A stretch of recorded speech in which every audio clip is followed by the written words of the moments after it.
Bonjour, le mot du mois d'octobre, c'est ensemble. Pas très original, me direz-vous. Et pourtant, ce mot prend une saveur toute particulière dans cette année si spéciale.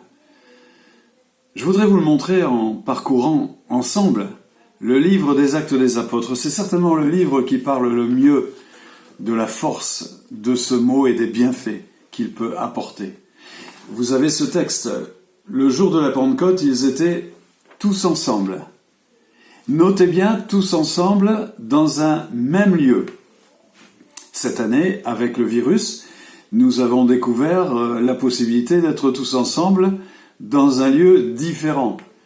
Mais quand même, moi je dois vous avouer que quand on a pu se retrouver avec notre église, ou bien dans des réunions de pasteurs, qu'est-ce que ça fait du bien de se retrouver ensemble physiquement.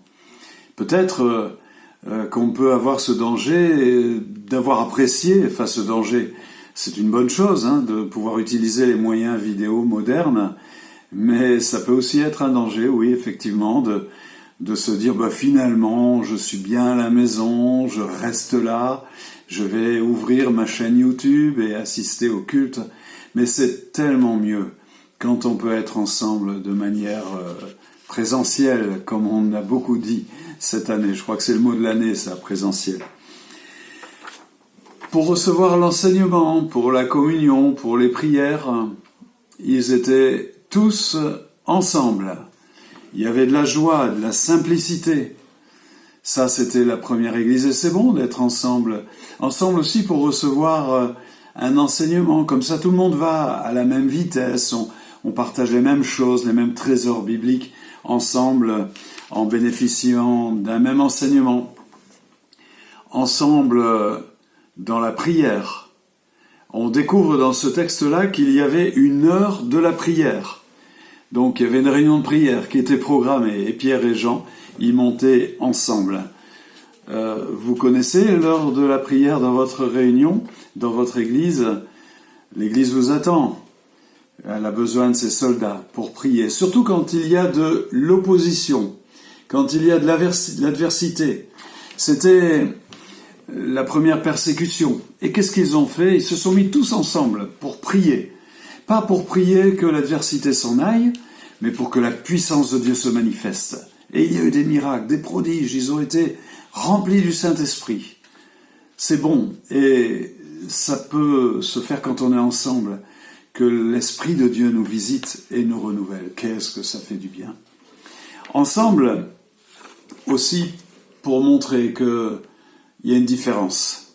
L'Église qui fait la différence. Aucun des autres n'osait se joindre à eux, mais le peuple les louait hautement.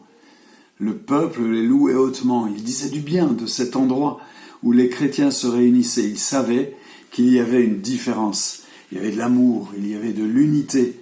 Il y avait une cohésion, ils étaient ensemble. Et puis quelquefois, l'Église est amenée à prendre des décisions, et je vois que ça aussi, c'est important. Ils ont pris la décision ensemble. Ensemble.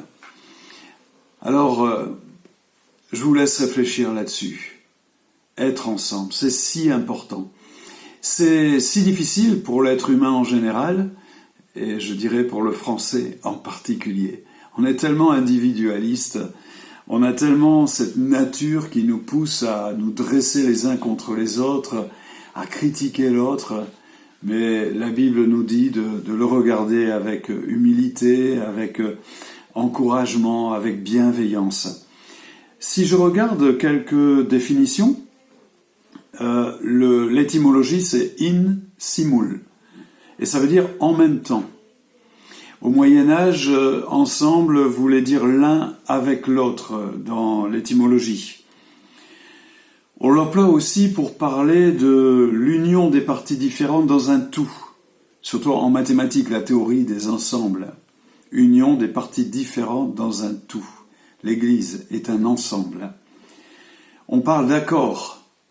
Par exemple, si vous mettez des vêtements qui sont mal coordonnés, vous direz que ça va pas bien ensemble, ou que ça va bien ensemble.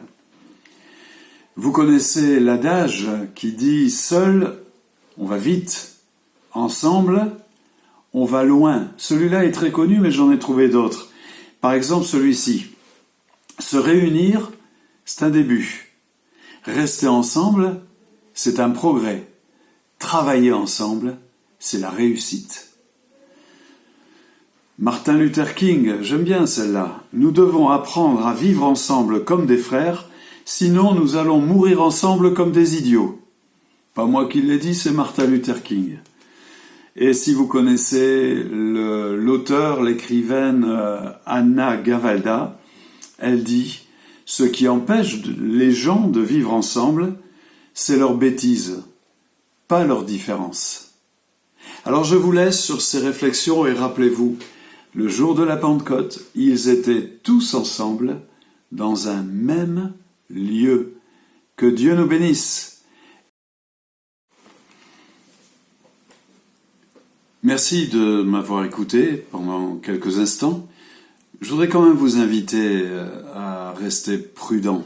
Le virus fait pas mal de dégâts, ça va plutôt en s'accroissant. Donc, privilégions toujours les gestes barrières, le masque, le gel hydroalcoolique et surtout, pensons aussi aux plus fragiles. À bientôt!